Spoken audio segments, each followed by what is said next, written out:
Greetings to all. I'm Rachel Auding from class 48.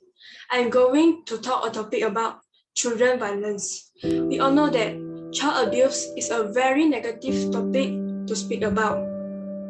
As much as we hate speaking about it, this is a very widespread issue in the world, especially in Malaysia. We tend to think that this is something so far-fetched that it does not necessarily happen to the people around us, and we are so wrong. We can see daily cases being reported, but these things are really happening to the kids at home. Hi everyone, I'm Julie Chen from class 48.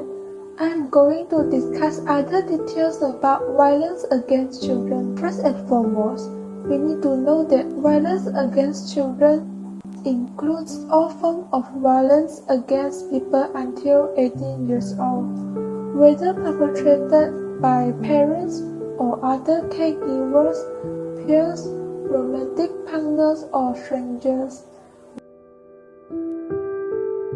Globally, it is estimated that up to 1 billion children aged 2 to 17 years have experienced physical, sexual, or emotional violence or neglect in the past year. Rachel, could you please explain how children violence can occur? Sure. So, why children violence can occur in a household? Well, let us say that the parent is facing a hard time at work. They find that it is difficult to channel their own problems. So a child is at home, and we must be clear that he or she is a very vulnerable character.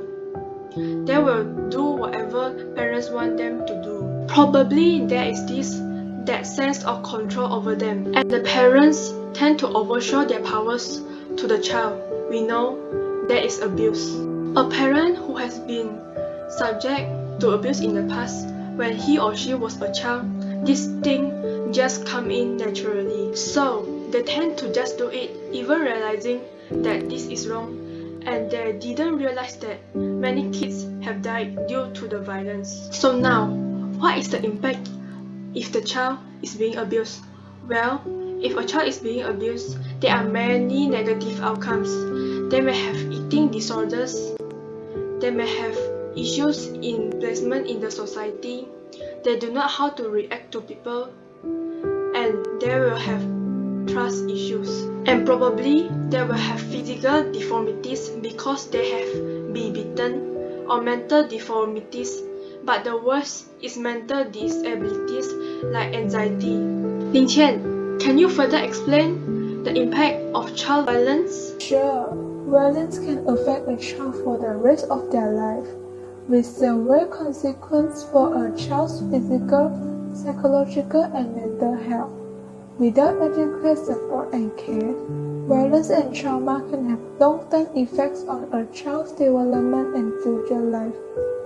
Be honest, children who have experienced violence are also more likely to perpetrate the cycle of violence, passing on pattern of violence to their peers or to future generations. Therefore, ending violence against children is not only important for each child's right, but also for a healthy community and society. These are the risk factors for experiencing violence. It is obvious that the research shows that children who are inadequately protected and cared for are at a higher risk of experiencing violence. So, what can we do to prevent violence against children? I believe that parents play main roles in solving this issue. Parents need to examine your behavior as well as be a nurturing parent. Always ask yourself in your mind, as a boss, is it scientific and advanced for you to beat your subordinates who make mistakes? As a teacher, is your behavior of beating students who make mistakes scientific and advanced?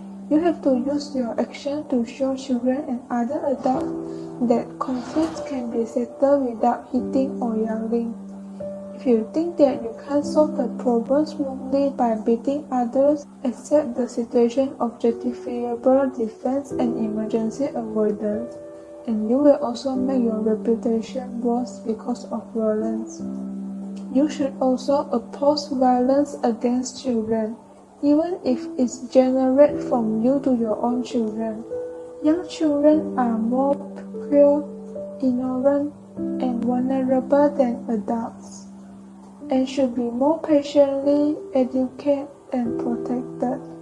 When we educate our children, it's much better to make ourselves as a positive example and learn to persuade them with probative reasons than to use violence. What can we do as a student? Well, when we realize that it happened around us, we can go to the local authorities to report to the police. There is so many NGOs, we can just put it out on social media. Somebody will come and get the report to the police. The police take seriously on these things. Absolutely, they will arrest the parents. The police will carry out the investigation and charge them to the court. If they are guilty or plead guilty, they will face jail. Well, as for the innocent child who has been abused, he or she will be passed on to a guardian, a family member, or somebody who is able to be entrusted to take the responsibility of taking care of the child. The reason we define ourselves as human is because we have some natural instincts to care for and respect other people, even though a child. It can only be humanism which provides the guidance we all need for a better world. And all of us have the responsibility to spread the kindness and caring to the children.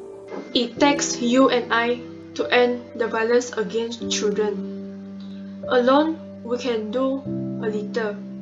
Together, we can do so much. Thank you. Thank you.